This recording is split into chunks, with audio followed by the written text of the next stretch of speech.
The emergency beacon screamed across the void of space, its desperate signal cutting through the cosmic silence like a knife. "Doctor," Zelana Keth pressed her four-fingered hand against the communication console of the research station Harmony's Light, her purple skin pale with exhaustion and fear. "Day 14 of the outbreak," she spoke into the recorder, her voice cracking. "We've lost another 12 crew members in the last 6 hours. The pathogen is spreading faster than our medical systems can handle. Current casualties stand at 237 dead, with only 43 survivors remaining in various stages of infection." Around her, the medical bay of the station buzzed with the desperate activity of the remaining healthy crew. The Villani were known throughout the galaxy as exceptional healers, their natural empathy and advanced biotechnology making them the premier medical species in the Galactic Coalition. Their research station had been studying beneficial bacteria in the outer rim when the unknown pathogen struck like lightning. "The infection appears to be a hybrid biological-nanological agent," Dr. Keth continued, watching through the transparent aluminum barrier as another colleague succumbed to the disease. "It attacks the nervous system while simultaneously breaking down cellular walls. Death comes in stages. First paralysis, then organ failure, then complete cellular breakdown. We estimate we have perhaps 6 hours before total station failure." End quote. The pathogen had appeared from nowhere. One day their research was proceeding normally. The next, their entire crew was dying in agony. The Villani had tried everything in their considerable medical arsenal. Their bioregeneration chambers failed. Their neural stabilizers had no effect. Even their emergency stasis pods couldn't slow the infection's progress. Commander Ixal Torn, the station's military liaison, approached Dr. Keth with heavy steps. The Thorian's rocky, crystalline features were dim with exhaustion. "Doctor, we've received responses to our distress calls. The Coalition medical fleet is still 18 hours away. The Healers Guild emergency response teams are 22 hours out." Dr. Keth's shoulders sagged. "We don't have 18 hours. At the current rate of infection spread, the station will be completely lost within 6 hours. Has anyone responded who can reach us sooner?" Commander Torn's crystal formations flickered. The Thorian equivalent of a grimace. "There is one response. But it's unusual. A human medical vessel claims they can reach us in 4 hours. They're requesting permission to dock and provide assistance." "Humans?" Dr. Keth blinked her large eyes in surprise. "But they're not part of the Coalition Medical Corps. Their technology is primitive compared to ours. What could they possibly offer that we haven't already tried?" The truth was that humans had only been part of the Galactic Coalition for 3 years. They were known primarily as soldiers and engineers, competent enough, but hardly the species you'd call for a medical emergency. Human medicine was considered adequate but unremarkable by galactic standards. Most Coalition species viewed human medical practices as functional but unsophisticated. "I know it seems unlikely," Commander Torn admitted, "but they claim to have experience with hybrid biological-nanological pathogens. According to their transmission, they've dealt with similar outbreaks before." Dr. Keth looked around the medical bay. 3 more of her colleagues had collapsed in the last 10 minutes. The survivors were showing early symptoms. The slight tremor in the hands that marked the beginning of the end. Desperation clawed at her mind. "Accept their offer," she said finally. "At this point, we'll take help from anyone." 4 hours later, proximity alarms announced the arrival of the human vessel. Dr. Keth dragged herself to the observation deck, expecting to see a small medical frigate or perhaps a converted civilian ship. What she saw instead made her question her vision. The ship that approached Harmony's Light was massive, easily 3 times the size of their research station. Its hull was dark, gray, almost black, with angular lines that spoke of military design. Strange protrusions and weapon ports dotted its surface. This was no medical vessel. "Commander Torn," she called over the intercom, "are you seeing this?" "This is a warship, not a medical frigate." "I'm seeing it, Doctor," came the reply, confusion evident in his voice. "Their identification confirms they are indeed the vessel that responded to our medical emergency. Ship designation: UHMS Nightingale. They're requesting permission to dock. The human ship maneuvered with predatory grace, docking clamps engaging with mechanical precision. Through the observation windows, Dr. Keth could see teams of humans in what appeared to be military hazmat suits, moving through the docking tube. These were not the white medical uniforms she expected, but full combat gear adapted for biological containment. The airlock hissed open, and the first human stepped onto the station. Dr. Keth's eyes widened. The figure was tall, broad-shouldered, and moved with the controlled aggression of a predator. The suit bore military markings, and through the helmet visor, she could see hard eyes scanning the environment with tactical awareness. "I am Colonel Sarah Martinez, United Human Medical Strike Force," the figure announced, her voice carrying through the station's communication system. "We're here to provide medical assistance and contain this outbreak." "Medical Strike Force?" Dr. Keth asked weakly. "I don't understand. We called for medical help, not military intervention." Colonel Martinez removed her helmet, revealing a scarred face and steel-gray eyes. "Doctor, in human experience, medical emergencies and combat situations often overlap. When dealing with unknown pathogens, especially those that might be weapons, we've learned that the line between healing and warfare becomes very thin." Behind the colonel, more humans entered the station. Dr. Keth counted at least 20 figures, all in military-grade biological containment suits. They moved with coordinated precision, setting up equipment with the efficiency of a military operation. But as she watched, she realized their equipment was indeed medical. Just unlike anything she'd ever seen. "Dr. Keth, I presume?" Colonel Martinez approached, her movements controlled but somehow reassuring. "We've analyzed your distress beacon data during our approach. You're dealing with what we call a Nemesis-class pathogen, a hybrid biological nanological weapon designed to overwhelm medical countermeasures." "Weapon?" Dr. Keth's voice was barely a whisper. "You're saying this outbreak was deliberate?"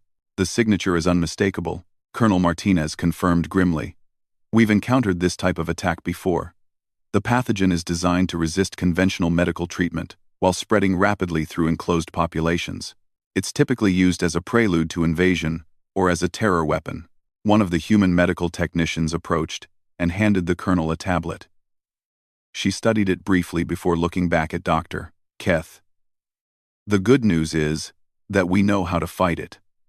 The bad news is that our methods are unconventional by coalition standards."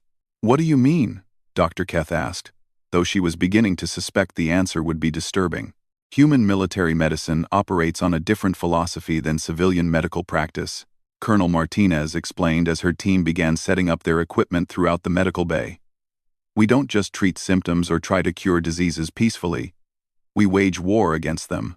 As if to illustrate her point, two humans wheeled in what appeared to be a military-grade weapons platform adapted for medical use. The device bristled with targeting systems and deployment mechanisms, but instead of ammunition, it was loaded with medical countermeasures. "This is a combat medical deployment system," Colonel Martinez explained, noting Dr. Keth's shocked expression.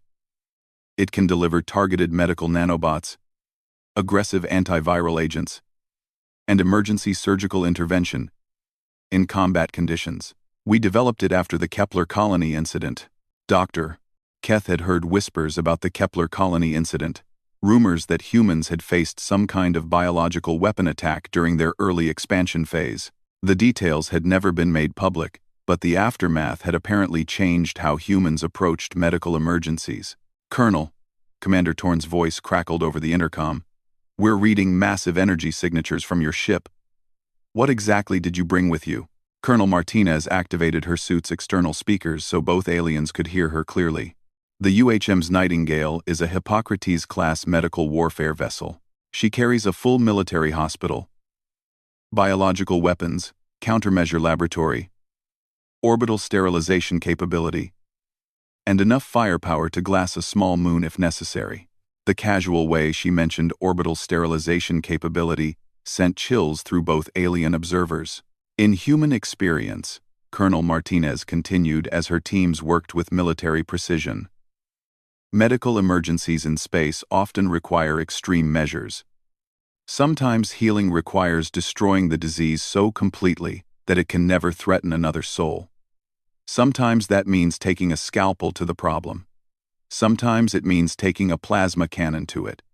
Dr. Keth watched in fascination and growing horror as the humans deployed their medical arsenal. Every piece of equipment appeared to be built for battlefield conditions. Their scanners looked like targeting systems. Their treatment devices resembled weapons platforms. Their medical nanobots were deployed like ammunition. Dr. Keth, Colonel Martinez said, approaching with a device that looked disturbingly like a rifle. We need to begin immediate aggressive treatment of your infected personnel. Our approach is going to look violent, but I assure you, it's the most effective method we've developed for dealing with Nemesis-class pathogens. What exactly are you planning to do? Dr. Keth asked, backing away slightly. We're going to declare war on this disease, Colonel Martinez replied, matter-of-factly. And we're going to win. The colonel raised the rifle-like device and pointed it at one of the infected Villani. Dr. Keth started to protest, but before she could speak, the device fired. Instead of a lethal beam, it projected a concentrated stream of aggressive medical nanobots directly into the infected crew member's bloodstream. The effect was immediate and dramatic. The infected Villani convulsed for several seconds as the nanobots engaged the pathogen in what could only be described as microscopic warfare. Displays showed the battle in real time. Human-designed nanobots attacking the hybrid pathogen with military precision and overwhelming force. The nanobots are programmed with military tactical algorithms, Colonel Martinez explained as she moved to the next patient. They don't try to peacefully coexist with the pathogen or gently encourage it to leave. They identify, target, and eliminate every trace of the infection with extreme prejudice. Within minutes, the treated Villani's vital signs began stabilizing. The progression of the disease halted, then reversed. Color returned to their skin, and the paralysis began to fade. This is impossible, Dr. Keth whispered. We tried nanological treatments. They didn't work. You tried medical nanobots, Colonel Martinez corrected as she treated another patient. We're using combat nanobots. The difference is that ours are designed to win at any cost. They'll sacrifice themselves, adapt their tactics in real time, and pursue the enemy pathogen until every last trace is eliminated. As the humans worked, their efficiency was terrifying to observe.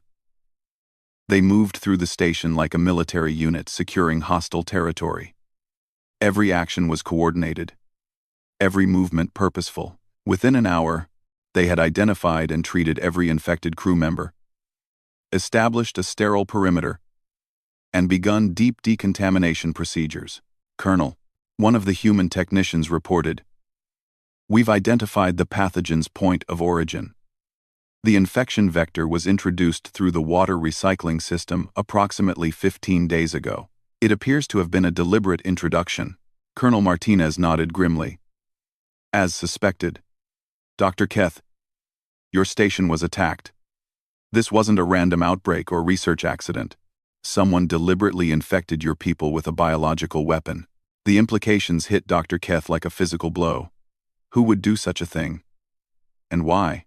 That's what we're going to find out, Colonel Martinez replied, her voice taking on a distinctly dangerous tone. Human medical doctrine includes not just treating the symptoms, but eliminating the source of the threat.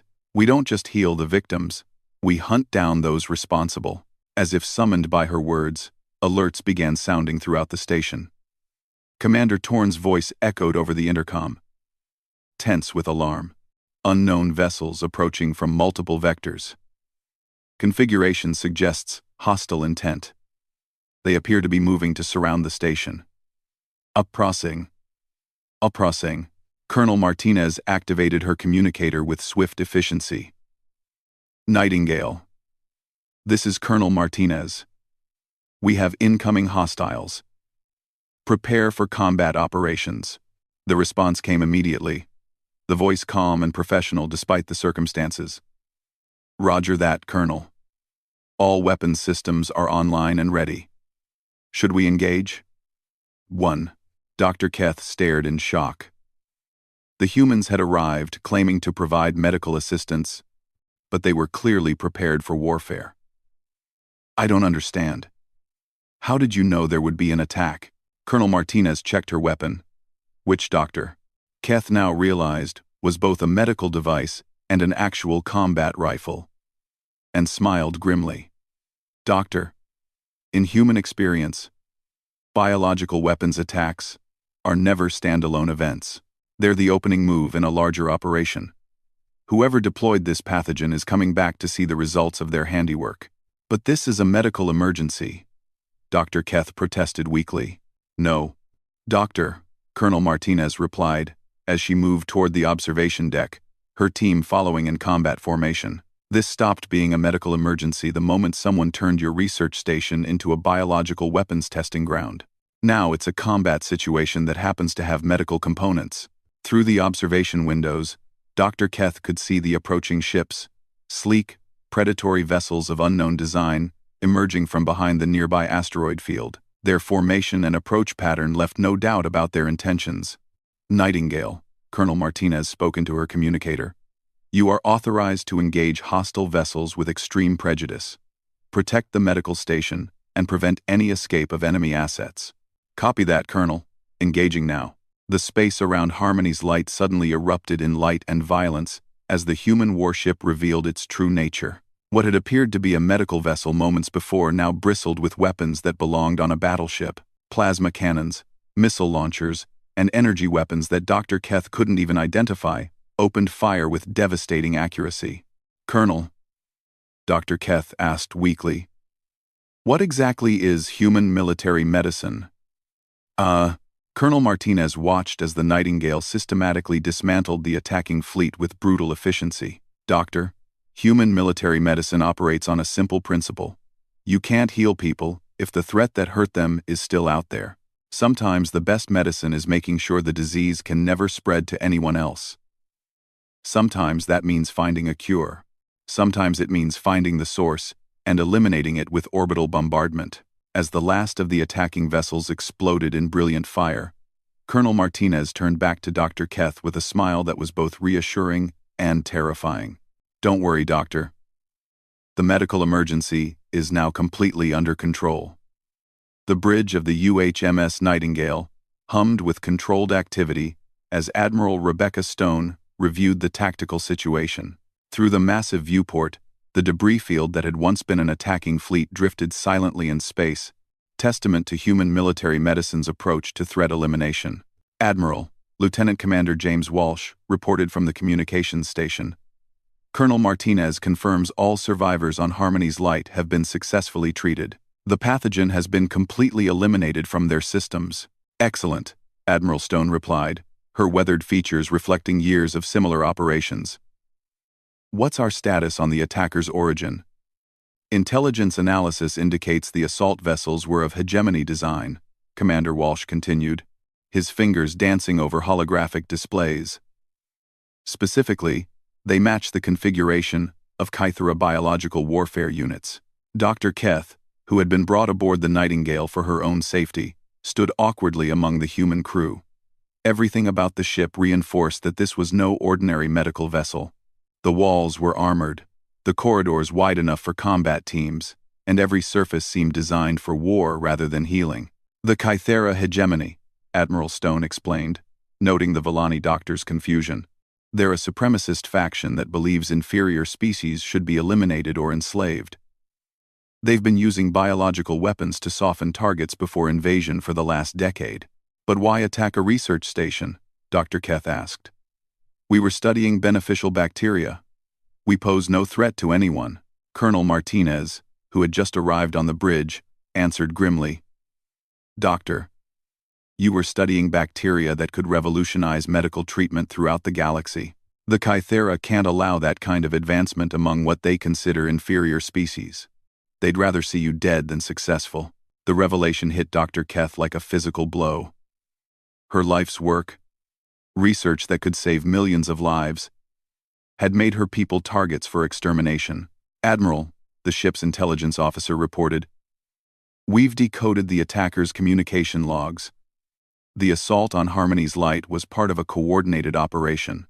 They've simultaneously attacked 17 other Coalition research facilities across this sector. Admiral Stone's expression hardened. Casualties? Unknown at this time. But preliminary reports suggest total losses at most facilities. It appears we were the only medical unit close enough to provide assistance. Dr. Keth sank into a chair, overwhelmed by the scope of the tragedy.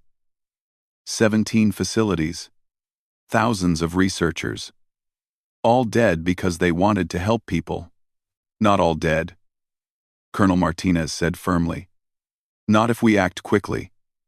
Admiral, what's our response posture? Admiral Stone activated the ship's main tactical display, showing the entire sector. Red markers indicated attacked facilities, while blue icons showed Coalition response assets. The picture was grim. The Coalition medical fleet was scattered, and hours away from the nearest attack site.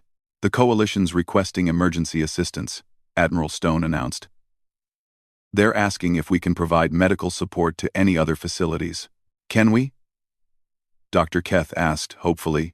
Admiral Stone and Colonel Martinez exchanged glances that spoke of shared experience and difficult decisions.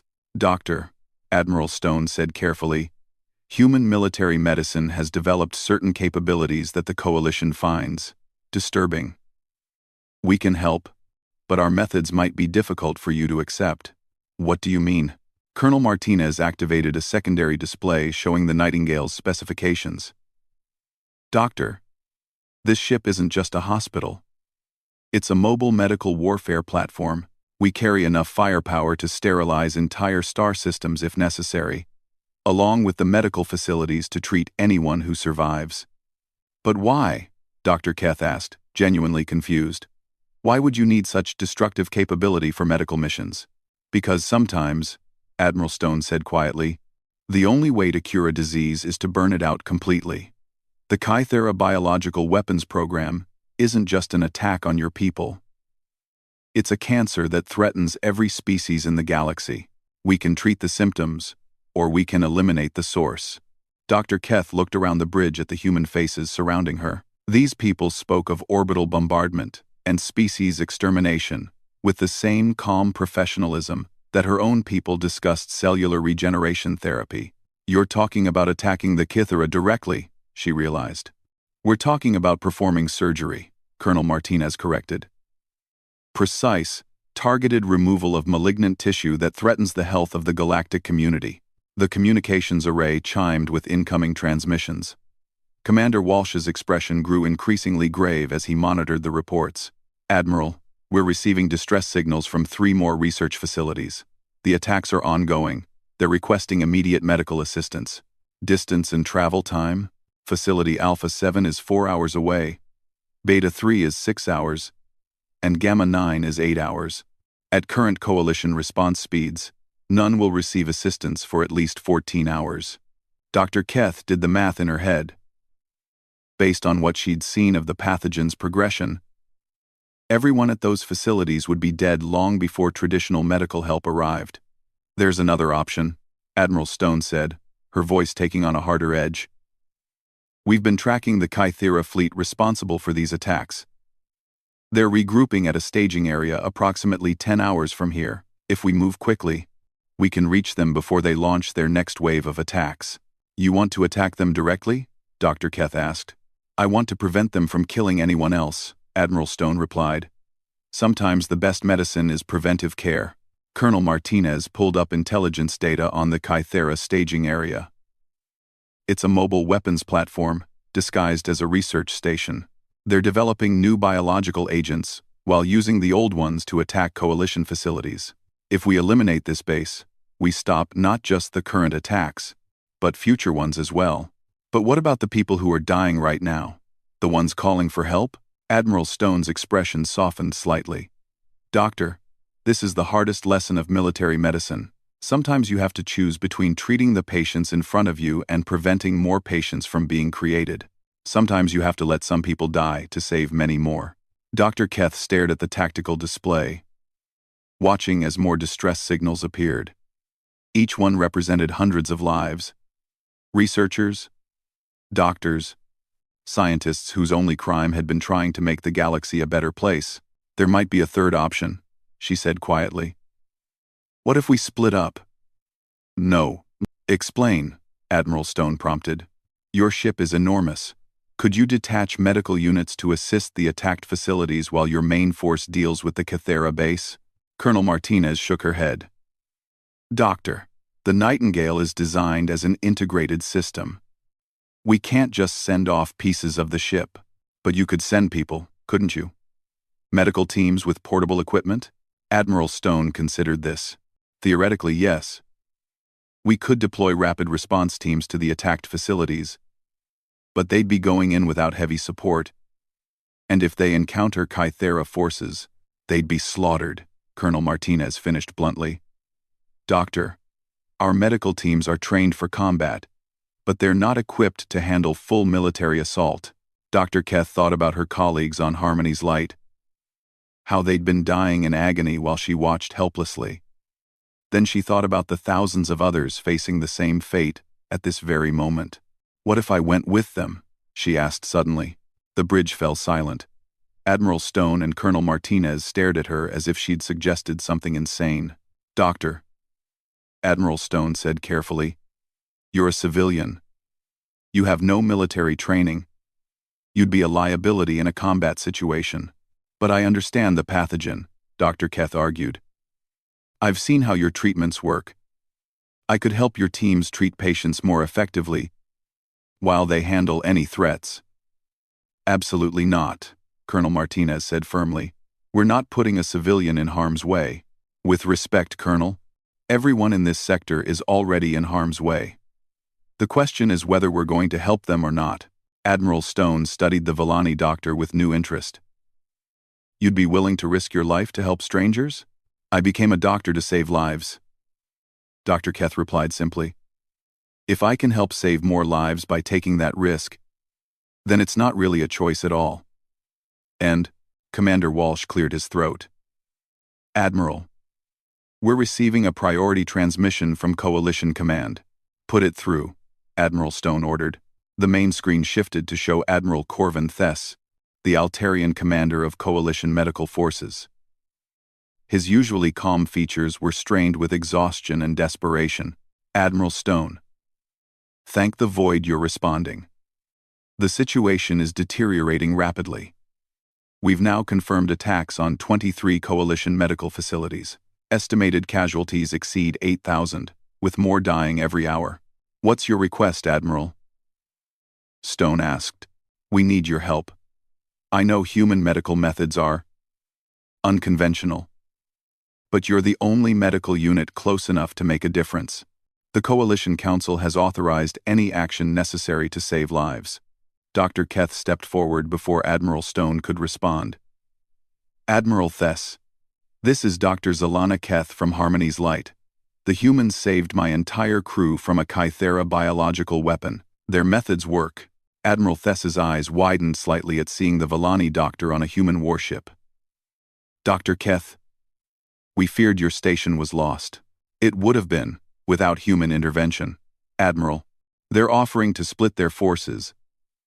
Send medical teams to assist the attacked facilities while eliminating the Kythera source. I've volunteered to accompany their medical teams to help coordinate treatment. Doctor, that's incredibly dangerous, Admiral Thess protested. More dangerous than letting thousands of people die while we debate alternatives? Dr. Keth shot back. Admiral Stone stepped forward. Admiral Thess, we can deploy 6 rapid response medical teams to the most critical facilities. Each team will consist of 20 combat medics with portable treatment equipment. They can be en route within 30 minutes. And your main force? Admiral Thess asked. Will eliminate the Cathera staging area and prevent future attacks. This isn't just a medical emergency anymore. It's an active war zone. We need to treat it accordingly. Admiral Thess was quiet for several moments, weighing impossible decisions. Finally, he nodded reluctantly. Do it. All Coalition forces are hereby placed under temporary human medical command for this operation. Just, please try to save as many as possible. The transmission ended, leaving the Nightingale's bridge in tense silence. Admiral Stone turned to Colonel Martinez. Begin deployment of rapid response medical teams. Full combat loads, with emphasis on biological warfare countermeasures. Yes, Admiral. Dr. Keth, are you certain about this? Once those shuttles launch, you'll be committed to a combat zone. Dr. Keth thought about her colleagues who had died despite all her efforts. She thought about the thousands currently suffering from the same pathogen. And she thought about the human approach to medicine. Aggressive, uncompromising, and ultimately effective. I'm certain, she said firmly. But I want to understand something. You keep calling this military medicine, but everything you do seems designed to heal people. What makes it different from regular medicine? Admiral Stone smiled grimly. Doctor, regular medicine treats disease as a natural phenomenon to be managed. Military medicine treats disease as an enemy to be defeated. Regular medicine seeks to restore balance. Military medicine seeks total victory. And when you can't cure the disease, Dr. Keth asked, then we destroy it so completely that it can never harm anyone again, Colonel Martinez replied. Even if that means burning out the infection along with the host tissue. Even if that means tracking down the source and eliminating it with extreme prejudice. Dr. Keth nodded slowly. I think I understand. You don't just treat symptoms, you wage war against the underlying cause. Exactly, Admiral Stone confirmed. And sometimes that war requires making hard choices. Sometimes it requires sacrifice. Are you prepared for that? Dr. Keth looked out at the stars, thinking of all the lives hanging in the balance. Admiral, I became a doctor to heal people. If waging war against disease is what it takes to do that, then I'm ready to learn how to fight. Admiral Stone nodded approvingly. Colonel Martinez, include Dr. Keth in the briefing for Medical Team Alpha. She'll need to understand our tactical protocols. Yes, Admiral. Doctor, I hope you're ready for a very different kind of medical training. As alarms began sounding throughout the ship, signaling the deployment of the rapid response teams, Dr. Keth realized that her understanding of medicine was about to be revolutionized. She had called for medical help and received a warship. Now she was about to learn that sometimes the two were exactly the same thing. The stars ahead held both salvation and destruction, and for the first time in her life, Dr. Keth was prepared to embrace both in service of healing. The medical shuttle, Phoenix Dawn, streaked through space toward Research Station Beta 3, carrying Dr. Zelana Keth and 20 human combat medics into what could only be described as hell. Through the reinforced viewport, she could see the station ahead. Dark. Silent. With only emergency lighting flickering weakly along its hull. ETA 3 minutes, announced Sergeant Major Lisa Chen, the team's senior medic. Unlike the pristine medical uniforms Dr. Keth was accustomed to, Chen wore combat armor that had clearly seen action. Scratches and burns marked the dark plates, while medical symbols were painted in stark white alongside what appeared to be kill markings. Sergeant, Dr. Keth asked nervously, those marks on your armor, what do they represent? Chen glanced down at the small symbols painted near her shoulder. Confirmed pathogen kills, Doc. Each mark represents a biological agent I've personally eliminated from a patient's system. The big ones are for particularly nasty bugs that tried to fight back. Dr. Keth had never thought of diseases as enemies that could fight back, but the humans seemed to view medicine as literal warfare at a microscopic level. Station Beta 3. This is Medical Shuttle Phoenix Dawn requesting docking clearance. Chen spoke into the communications array. Static answered her. She tried again with the same result. No response, reported Corporal Jackson from the pilot's seat. Station appears to be running on emergency power only. I'm reading life signs, but they're weak and scattered. How many survivors? Dr. Keth asked. Jackson consulted his sensors. Maybe 50. Spread throughout the station. But Doc. He paused, his expression grim. I'm also reading something else. Multiple contacts moving through the station. They don't match known coalition species signatures. Sergeant Chen's expression hardened. Kethera boarding parties. They're inside the station. Dr. Keth felt ice form in her stomach. You mean there are hostile aliens aboard, Along with the infected crew? Looks like it, Chen confirmed, checking her weapon, a device that Dr. Keth now knew could function as both medical injector and combat rifle. Doc. This just became a combat medical operation. You need to stay behind us at all times and follow orders without question. Can you do that? Dr. Keth thought about the dying crew members aboard the station, then nodded firmly. Yes, Sergeant. What do you need me to do? Help us identify who needs treatment and who's beyond help. In a situation like this, triage becomes critical.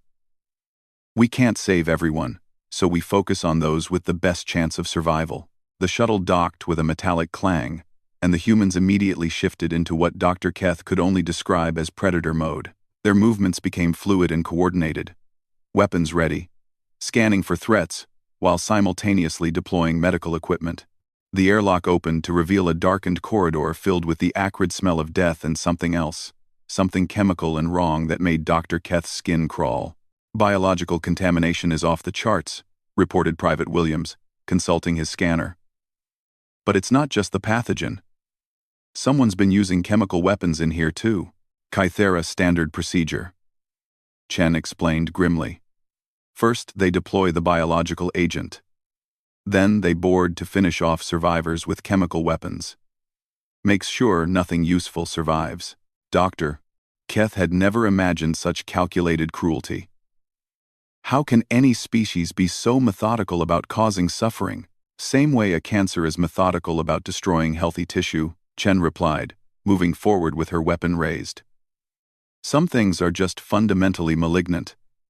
That's why we treat them like the disease they are. They moved deeper into the station, the humans maintaining a protective formation around Dr. Keth. The corridors were littered with bodies, some clearly victims of the biological pathogen, others showing signs of chemical weapon exposure. First survivor contact, Jackson reported from ahead. Medical Bay, Section C. Reading 3 life signs. All weak. They found the survivors in a makeshift quarantine area, 2 Altarians and a Centauri, all in the final stages of pathogen infection. Dr. Keth immediately recognized the symptoms from her own station's outbreak. They're too far gone for conventional treatment, she said sadly, kneeling beside one of the Altarians. Good thing we don't use conventional treatment, Chen replied, unpacking what looked like a military-grade medical arsenal. Doc, I need you to hold them steady while we deploy aggressive nanobotic intervention. But the infection has already reached their neural systems, Dr. Keth protested. Even your combat nanobots can't repair that level of damage. Watch and learn, Chen said grimly, loading a device that resembled a grenade launcher. Sometimes, you have to get creative. She fired 3 shots in rapid succession, each projectile exploding near one of the infected crew members. Instead of shrapnel, the projectiles released clouds of aggressive medical nanobots directly into the air around the patients. Atmospheric deployment, Chen explained as the nanobots swarmed over the infected aliens.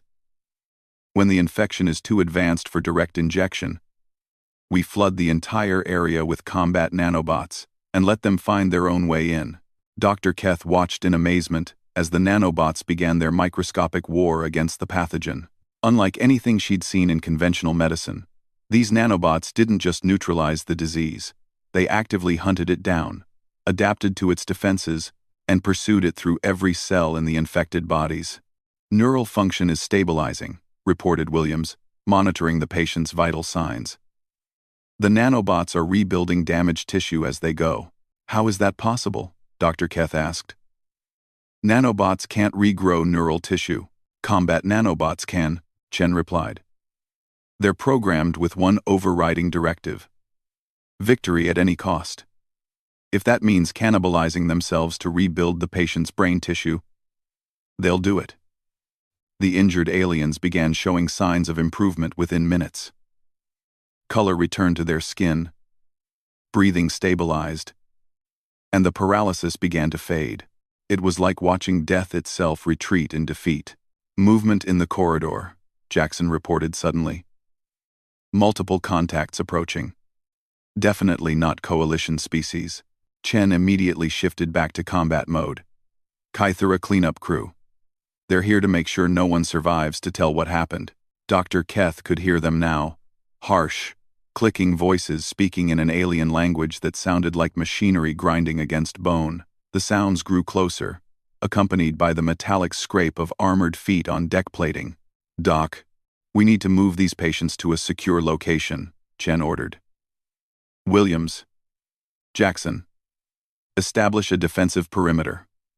Chen team. Prepare for combat medical operations." "What does that mean?"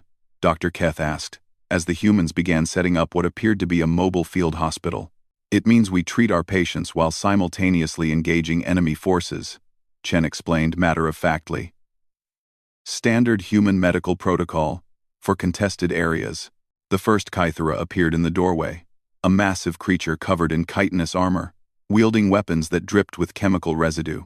Dr. Keth's first instinct was to run, but the humans simply adjusted their positions and opened fire.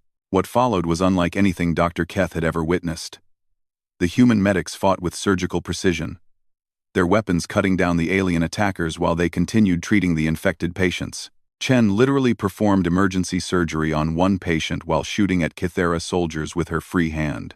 "How can you do both at the same time?" Dr. Keth asked in amazement. "Practice," Chen replied, not missing a beat as she sutured a wound while providing covering fire for Jackson. Human military medics train for exactly these situations. "We learned to save lives while taking them." More Kythera poured into the medical bay, but the humans had turned the space into a fortress. They fought with the same systematic efficiency they brought to medicine, identifying threats, eliminating them with extreme prejudice, and moving on to the next challenge. Additional survivors located, Williams reported, over the sound of weapons fire. Section D. 12 life signs. "But there's a problem. The Kythera have set up some kind of processing center there." "Processing center?" Dr. Keth asked. Chen's expression grew darker. "They're experimenting on the survivors, using them to test new biological weapons before killing them." The casual way she said it made Dr. Keth's blood freeze. "We have to help them." "Agreed," Chen said, reloading her weapon. "But this is going to get messy. Doc, are you ready to see human military medicine at its most aggressive?" "Doctor." Keth thought about the survivors being tortured by the Kythera and felt something harden inside her chest. "What do you need me to do?" "Help us identify which survivors can be saved and which ones are beyond help. In a mass casualty situation with hostile forces present, we have to make hard choices quickly." They fought their way through the station corridors, the humans moving with lethal efficiency.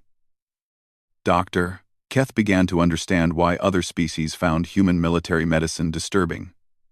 It combined the cold calculation of warfare with the passionate dedication of healing, creating something that was both terrifying and inspiring. Section D was a nightmare. The Kythera had converted a laboratory into a torture chamber, where they tested various biological and chemical weapons on captured coalition personnel. The survivors were in various stages of experimental infection, their bodies showing the effects of deliberate biological warfare. "Sweet void," Dr. Keth whispered, seeing the extent of the Kythera experiments. "Not sweet anything," Chen replied grimly. "This is what we're fighting against." "Doc, can any of these people be saved?" "Doctor." Keth moved among the survivors, her medical training warring with her emotional horror at what had been done to them. Some had been infected with multiple pathogens simultaneously, others showed signs of surgical experimentation. A few appeared to be test subjects for weapons she couldn't even identify. "This one might be salvageable," she said, indicating a young Centauri female. "The infection is recent and hasn't spread to vital systems. These 3 here have a chance if we act immediately. But the others—" She shook her head sadly. "Understood," Chen said.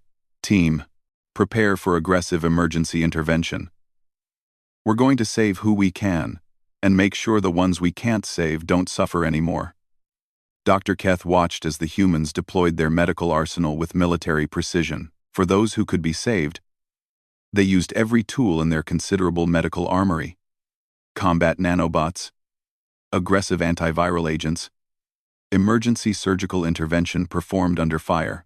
For those beyond salvation, They provided something Dr. Keth had never seen in civilian medicine. Dignified, peaceful death administered with the same professional competence they brought to healing. "This is mercy," Chen explained, seeing Dr. Keth's expression as she administered a painless termination agent to a survivor whose body had been destroyed beyond any hope of recovery. "Sometimes, the most medical thing you can do is end suffering." Incoming transmission from Admiral Stone, Jackson reported suddenly. The main assault on the Kythera staging area was successful. Enemy biological weapons capability has been eliminated. Dr. Keth felt a surge of relief, but Chen's expression remained grim. "What's wrong?" Dr. Keth asked. "We eliminated their staging area, but there are still Kythera cleanup crews throughout the sector. This isn't over. It's just moved to the next phase." As if summoned by her words, explosions began rocking the station. Emergency alarms blared as the artificial gravity fluctuated. "They're trying to destroy the station," Williams reported. "Probably to eliminate evidence of their experiments." "Can we stop them?" Dr. Keth asked. Chen checked her weapon and smiled grimly. "Doc, we're human military medics. Our job isn't just to treat symptoms. It's to cure the underlying disease. And right now, the disease is the Kythera presence on this station." What followed was perhaps the most intense hour of Dr. Keth's life. She watched as the human medics transformed from healers to hunters, systematically tracking down every Kythera on the station. But even as they fought, they continued their medical mission, treating survivors, stabilizing patients, and preventing further casualties. "This is what human military medicine really is," Chen explained as they fought their way toward the station's power core. "We don't just treat the injured. We eliminate the source of injury. We don't just cure disease. We destroy the mechanism that creates disease." They reached the power core to find 3 Kythera attempting to overload the station's reactor. The aliens turned to fight, but the humans moved with surgical precision. Within minutes, the threat was eliminated and the station stabilized. "All Kythera forces neutralized," Chen reported to the rest of the team. "Station is secure." Beginning final medical sweep for additional survivors. Dr. Keth collapsed against a bulkhead, exhausted by the intensity of the experience. Around her, the human medics continued their work with undiminished efficiency, treating patients, cataloging casualties, and preparing the survivors for evacuation. "I don't understand how you do it," she said to Chen. "How do you switch between healing and killing so easily?" Chen paused in her treatment of an injured Centauri and looked at Dr. Keth with tired but determined eyes. "Doc, we don't switch between healing and killing. Everything we do is healing. Sometimes healing means using nanobots to repair tissue. Sometimes it means using plasma rifles to remove threats. Sometimes it means providing comfort to the dying. Sometimes it means ending the suffering of those who can't be saved. But the violence is a tool, just like a scalpel or a nanobotic injector. The goal is always the same: to preserve and protect life. When someone threatens innocent people with biological weapons, stopping them isn't violence, it's surgery. We're cutting out the malignant tissue that threatens the health of the galactic community." Dr. Keth looked around at the medical bay they had established. Dozens of survivors were receiving treatment with equipment and methods that were simultaneously the most advanced and most aggressive she had ever seen. The humans worked with quiet professionalism, their scarred armor and weapons never interfering with their gentle care of patients. "You really do see it all as medicine, don't you?" she realized. "Everything is medicine," Chen confirmed, injecting a painkiller into her patient with the same steady hand she had used to fire her rifle. "The difference is scope and methodology. Civilian medicine treats individual symptoms. Military medicine treats systemic diseases. Sometimes that requires extreme intervention." A communication chime announced an incoming message from Admiral Stone aboard the Nightingale. "Medical Team Alpha, this is Admiral Stone. Status report." "Station secured, Admiral," Chen replied. 47 survivors rescued and stabilized. All Kythera forces eliminated. The biological weapons experiments have been documented and the evidence preserved. "Outstanding work, Sergeant. Prepare for extraction. We're moving on to the next facility."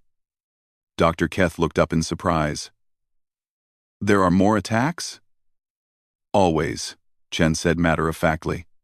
That's why human military medicine exists, Doc, because there's always another disease to cure, another threat to eliminate, another group of innocent people who need protection. As the medical shuttle prepared to depart for the next emergency, Dr. Keth realized that her understanding of medicine had been fundamentally transformed. She had called for medical help and received a warship. She had expected doctors and received warriors, but those warriors had saved more lives in a single day than her conventional medical training had prepared her to handle in a lifetime. Sergeant Chen, she said as they loaded the last of the survivors aboard the evacuation shuttle, I want to learn more about human military medicine. I want to understand how to fight disease the way you do. Chen smiled for the first time since Dr. Keth had met her, an expression that was both warm and predatory. Doc, human military medicine has one simple principle. Never give up, never surrender, and never accept defeat when lives are on the line. If you can embrace that philosophy, we can teach you to wage war against anything that threatens innocent people. Dr. Keth looked out at the stars, thinking of all the beings throughout the galaxy who might someday need the kind of help that only human military medicine could provide. Then teach me, she said firmly. Teach me to be a healer who fights. As the medical shuttle streaked toward their next emergency, Dr. Keth began to understand that sometimes the greatest act of healing was the complete and total destruction of everything that caused harm. Sometimes medicine required not just a gentle touch, but the fury of warriors who refused to let evil triumph. She had called for medical help and received exactly what the galaxy needed. Doctors who were also soldiers, healers who were also hunters, and medicine that was also warfare. In the vast darkness of space, human military medicine continued its eternal mission: to heal the innocent and eliminate anything that threatened them, no matter what form that threat might take.